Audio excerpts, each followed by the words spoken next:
प्रिय भक्तगण, आज हम आपको शमी और मंदार वृक्ष की कथा का श्रवण कराएंगे, जिसे सुनने मात्र से आपके जीवन में सुख, शांति और समृद्धि की वर्षा होगी। तो चलिए कथा को प्रारंभ करते हैं। शमी ऋषि औरा की पुत्री थी। ऋषि अपनी पुत्री से अत्यंत प्रेम करते थे। ऋषि ने अपनी पुत्री शमी का विवाह धौम्य ऋषि के पुत्र मंदार के साथ किया था।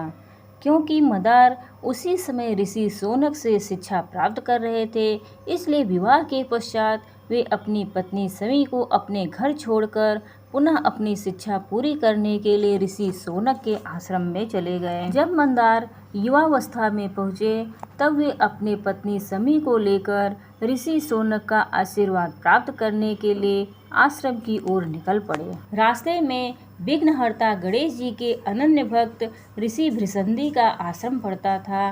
तब मंदार व शमी ने उनके दर्शन व आशीर्वाद की प्राप्ति के लिए ऋषि भृशंदी के आश्रम जाने का विचार किया। ऋषि भृशंदी जी ने गणेश जी को प्रसन्न कर उन्हीं के जैसे गजमुख होने का आशीर्वाद प्राप्त किया था, जिसके कारण उनका मुख गणेश जी के समान ही था। मंदार को ऋषि के गजमुख होने का ज्ञान नहीं था।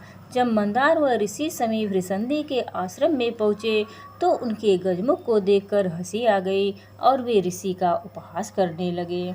तब ऋषि भृशंदी ने उन्हें श्राप दे दिया कि तुम दोनों वृक्ष बन जाओ और ऐसे वृक्ष बनो कि कोई पशु पक्षी भी ना खाए और ना ही उसके पास जाए। बहुत दिनों तक मंदार शौनक ऋषि के आश्रम नहीं पहुँचे तो शौनक ऋषि उनकी खोज करते हुए ऋषि भृशंदी के आश्रम पहुँचे, जहाँ उन्हें इस घटना के बारे में पता चला।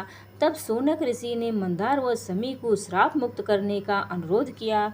तब श्राप से मुक्त करने में असमर्थ ऋषि भृशंदी श्री गणेश के पास पहुँचे। वह मंदार व शमी को श्राप से मुक्त करने हेतु गणेश जी से प्रार्थना करने लगे।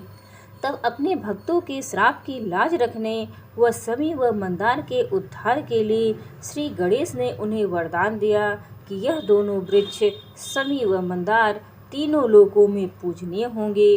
वह भगवान शिव की पूजा इन दोनों वृक्षों के बिना अपूर्ण होगी। यह दोनों पति पत्नी अर्थात मंदार व शमी जहाँ साथ में होंगे वहाँ मैं स्वयं रिद्धि सिद्धि के साथ निवास करूँगा। शमी व मंदार वृक्ष के बिना गणपति जी की व शिव जी की पूजा अधूरी मानी जाती है।